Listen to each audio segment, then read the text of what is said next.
Move with Hildegard. So as I move, again, this is about the down. So again, I'm going to move with her a little bit. But the down works off of the principle to push-pull first. Helps drop a couple of dominoes in her mind and then keep asserting for the down. She's very agreeable and keeping the baseline going. To give, again, nice and prone, that's what you want. You want relaxation to a certain level. But here's the thing, you'll see with dogs when they, and she's definitely getting relaxed, okay? But you see dogs at a certain level, what happens is when they're holding a high level of control and you're in the middle of it, you put a dog into a down, they don't want to come up. Or they try to go down to make this stop, okay? So understand it's context here. So you want to add the downs on usually about 2 or 3 days when you're starting into this process. So here for the sit, now I can say, now at this point in time, I can say the command, I can say use words, but it's got to be action driven, okay? So I'm not going to lean on the words or delay. I'll say the word, but as I'm already pulling.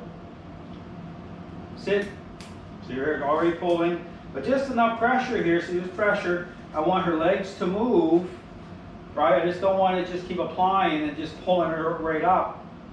I want her legs to move. I want her mind to engage. Then moving forward, capture the bum. I want to place her right beside me into the staging area because it's like the shadow coming over her, very important. That's why dogs don't want to be right here, so we have to get them to come into agreement with being right here. And then from there, the push and pull helps to generate another moment, okay? Focus is like I call it an I-own moment. And then from here, I can switch the leash over in the other hand, and then from this point, you know, I can tap or nudge as needed if Hildegard say looking towards another dog. So it's all about getting into a kind of, you know, a sequence as you're doing this. Now I didn't do it down there. I didn't want to do it down. Typically I won't do it down every time. The ratio sometimes with the downs is like 1 down for every, say, 3 sits. But again, same thing. You don't want to get into this card counting thing where it becomes established in a certain pattern or routine where the dog starts to figure it out, okay? So you want to kind of mix it up a little bit at the same time. Don't always do things the same way all the time. You want to mix it up a little bit. Same thing, capture.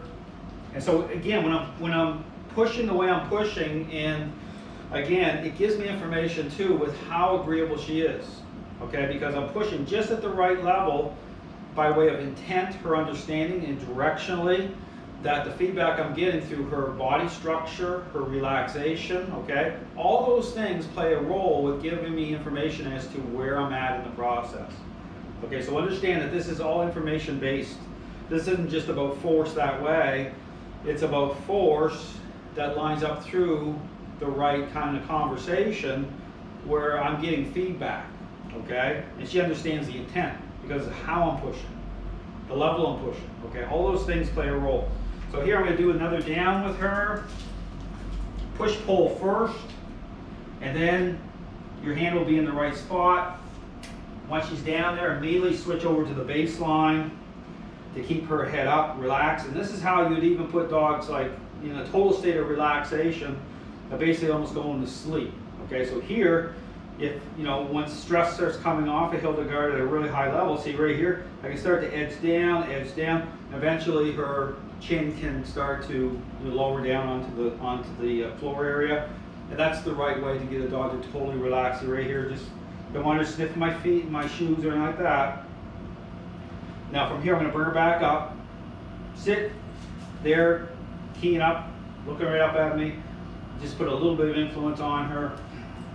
Again, now as I move, notice she's on my left side, and I'm moving into her.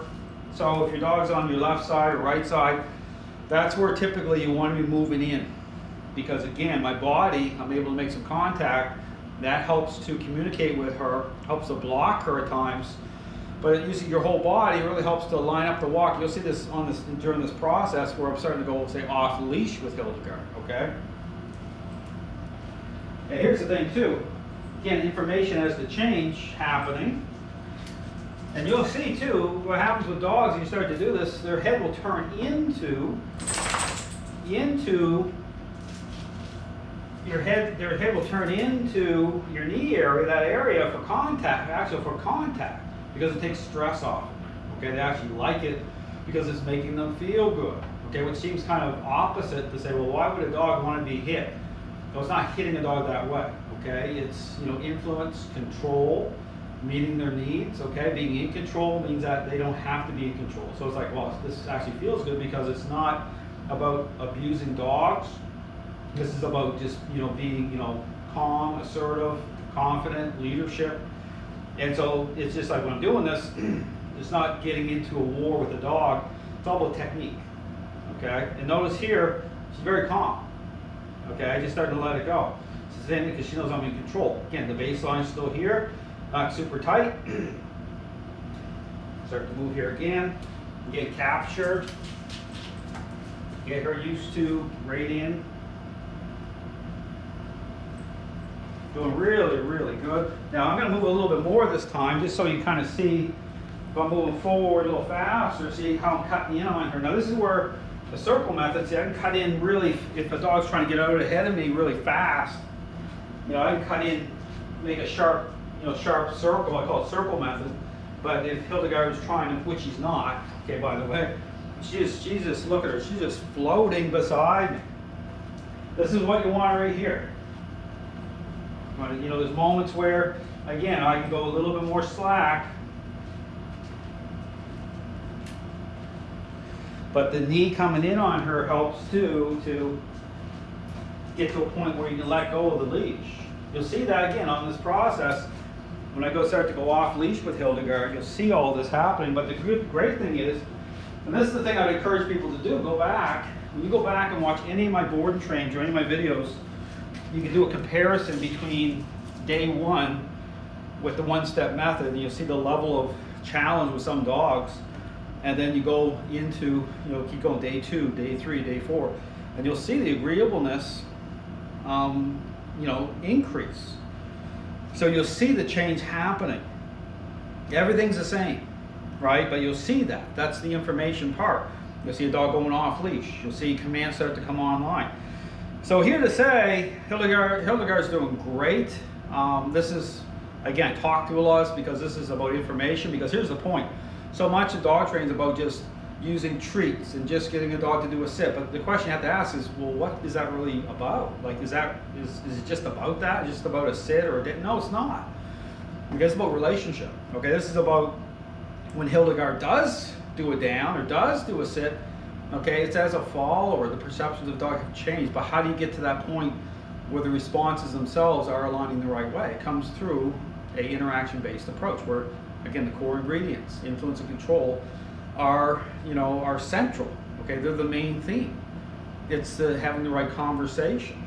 Okay, and then, you know, starting to do all the great things with, you know, having fun with your dog, going off leash. You want to play frisbee.